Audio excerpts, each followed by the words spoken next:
Hi friends, welcome to Shiva ఈ సేవ బాపట్ల. ఈ రోజు మనం రైల్వే రిక్రూట్మెంట్ బోర్డు సంబంధించి డీటెయిల్ సెంట్రలైజ్డ్ ఎంప్లాయ్మెంట్ నోటిఫికేషన్ 7/2025 అంటే ఆర్ఆర్బీలో నిన్న వచ్చింది. గ్రాడ్యుయేట్ పోస్టులు ఏమో 6/25, ఇది 7/25 అండి. రిక్రూట్మెంట్ ఫర్ ది వేరే post of NTPC non technical popular categories under graduate పోస్టులు ఇవి. అంటే ఇంటర్మీడియట్ క్వాలిఫికేషన్ మీద మనకి పోస్టులు అనేవి భర్తీ చేస్తారు.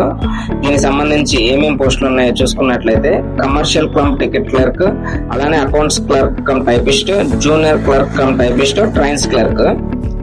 ఈ పోస్ట్ వచ్చి ఇనిషియల్ పే వచ్చేసరికి టీసీకి 21,700, మిగతా పోస్టులు అన్నిటికీ 19,900 అనేది శాలరీ స్టార్టింగ్ అయితే ఉంటుంది, కటింగ్స్ పోను. అలానే మెడికల్ స్టాండర్డ్స్ వచ్చేసరికి టీసీకి B2 మెడికల్ స్టాండర్డ్. వీటి గురించి నేను నిన్న వీడియోలో ఎక్స్ప్లెయిన్ చేశాను, మళ్ళీ ఈ వీడియోలో కూడా ఎక్స్ప్లెయిన్ చేస్తాను కొంచెం బ్రీఫ్ గా. అలానే మిగతా వాటికి C2, A3 అనమాట.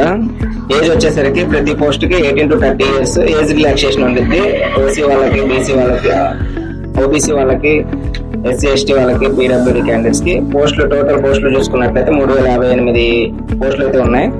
ఎడ్యుకేషన్ క్వాలిఫికేషన్ చూసుకున్నట్లయితే commercial cum ticket clerk post కి 12th పాస్ అయ్యి ఉండాలి 50% మార్క్స్ తోటి. ప్రతి పోస్ట్ కి సేమ్ ఇలానే ఇంటర్మీడియట్ క్వాలిఫికేషన్ 50% మార్క్స్ తోటి మనమైతే క్వాలిఫై అయ్యి ఉండాలి. ఇక్కడ ప్రతి ఒక్కటి సేమ్ ఒకటే క్వాలిఫికేషన్ ఇచ్చారు. ఇంటర్మీడియట్ క్వాలిఫై అయ్యి 50% వచ్చుంటే వాళ్ళు ఎలిజిబుల్ అన్నమాట అప్లై చేసుకోవడానికి. డేట్స్ చూసుకున్నట్లయితే, ఇంపార్టెంట్ డేట్స్ చూసుకున్నట్లయితే మనం ఈ పోస్ట్ కు సంబంధించి ఓపెనింగ్ డేట్ ఆఫ్ 28/10/2025 అక్టోబర్ 28 నుంచి అప్లికేషన్ స్టార్ట్ అయితే, క్లోజింగ్ డేట్ వచ్చేసరికి లాస్ట్ డేట్ నవంబర్ 27, 2025 అయితే క్లోజ్ అయిపోయింది applications. Last date of fee payment చూసుకున్నట్లయితే 29 నవంబర్. ఏమైనా తప్పులు ఉంటే మోడిఫికేషన్ చేసుకోవడానికి 30 నవంబర్ నుంచి 9 డిసెంబర్ వరకు అయితే ఉండిద్ది. మెడికల్ స్టాండర్డ్స్ ఇందా చెప్పాం కదా, దాని గురించి చూసుకున్నట్లయితే A3, B2, C2 physical fit in all respects ప్రతి ఒక్క దానికి. అలానే విజన్ అన్నమాట, distance vision, near vision calculate చేస్తారు, అది చెక్ చేసుకోండి మీరు నోటిఫికేషన్ లో. సేమ్ అలానే ఏజ్ లిమిట్ వచ్చేసరికి ఇందా చెప్పాను కదా, 18 to 30 years ఉండాలి. Upper age limit, lower age limit, date of birth కూడా ఇక్కడ ఇచ్చారు. SC ST క్యాండిడేట్స్ అయితే 5 years ఏజ్ రిలాక్సేషన్ ఉంటుంది, అంటే 35 years వరకు. ఓబీసీ వాళ్ళు 3 years అంటే 33 years వరకు. Ex service men UR and EWS 3 years after deduction of length of service from age.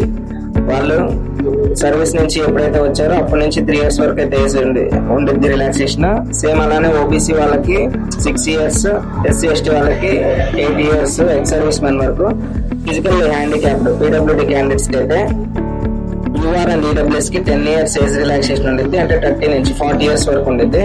PWD candidates OBC non criminal layer కి అయితే 13 years అంటే 43 years.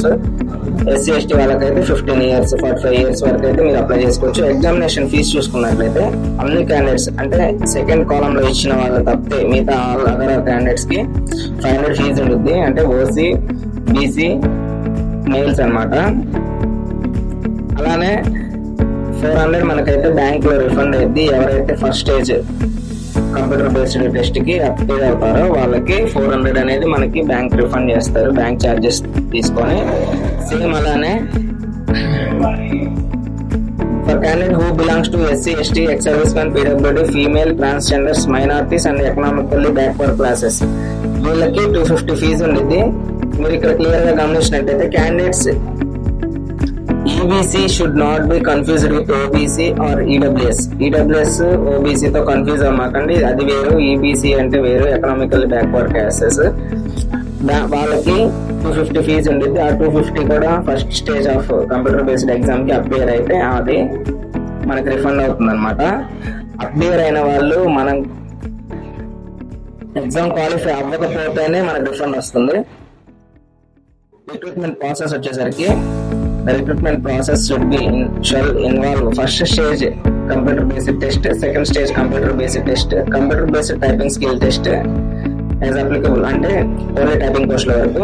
Document verification are medical examination ఉంటుంది. దీని తర్వాత మనకి రిక్రూట్మెంట్ ప్రాసెస్ అయితే complete అవుతుంది. First stage computer based test లో మనకి ఏమేమి ఉంటాయి, అన్ని పోస్టులకి కామన్ అన్నమాట ఈ ఎగ్జామ్ అనేది.